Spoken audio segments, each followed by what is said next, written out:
দেশের উপকূলীয় এলাকা ও সমুদ্র বন্দরসমূহের ওপর দিয়ে বয়ে যেতে পারে ঝড়। এতে একই সঙ্গে 15 জেলা 3 ফুট উচ্চতার জলোচ্ছ্বাসে প্লাবিত হতে পারে বলে পূর্বাভাস দিয়েছে আবহাওয়া অফিস। এরই মধ্যে নিম্নচাপের প্রভাব ও জোয়ারের পানিতে প্লাবিত হয়েছে দেশের উপকূলের বিভিন্ন এলাকা। বন্দরসমূহকে দেখিয়ে যেতে বলা হয়েছে 3 নম্বর সতর্ক সংকেত।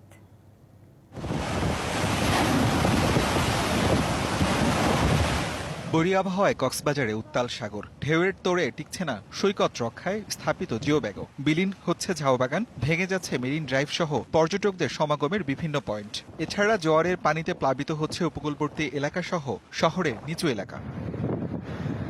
2 দিন ধরে ভারী মাঝারি আবার হালকা বৃষ্টি হচ্ছে। কয়েক জায়গায় ঘটছে ছোটখাটো পাহাড় ধসের ঘটনা। প্লাবনের ফলে ক্ষতিগ্রস্ত হয়েছে মৎস্যঘের, সবজি ক্ষেত আর বাড়িঘর। ঝালকাঠিতে নিম্নচাপের প্রভাবে বেড়েছে নদীর পানি। সুগন্ধা, বিষখালী, হালতা নদীতে পানি 2 ফুট বেড়ে প্লাবিত নদী পাড়ের অসংখ্য বাড়িঘর। নতুনচর, কলাবাগান, কাঠপট্টি সহ বেশ কিছু এলাকায় বাড়িঘরে ঢুকেছে পানি। প্লাবিত নদী তীরবর্তী প্রায় অর্ধশত গ্রাম। বরগুনায় নথ নদীর পানি বিপদসীমার ওপর দিয়ে বইছে। সদরের গার্মেন্টস পট্টি, জুতাপট্টি, ফার্মেসি পট্টি সহ বিভিন্ন সড়কে জোয়ারের পানি উঠে যায়। তলিয়ে গেছে বড়ইতলা ফেরিঘাটের সড়ক। ফেরি চলাচল বন্ধ থাকলেও জীবনের ঝুঁকি নিয়ে খেয়া পারাপার চলছে। জোয়ারের পানি বৃদ্ধি পাওয়ায় ভোলার নিম্নাঞ্চল প্লাবিত।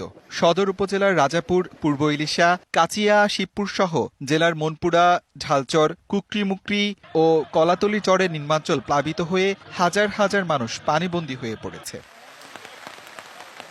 এদিকে চাঁদপুরে নামতে শুরু করেছে বন্যা কবলিত এলাকার পানি। পানিতে তলিয়ে গেছে কয়েকটি এলাকার রাস্তাঘাট ও পানের বরজ। এতে ব্যাপক ক্ষতির আশঙ্কায় পান চাষিরা। আসিফ খান, ডিভিসি নিউজ।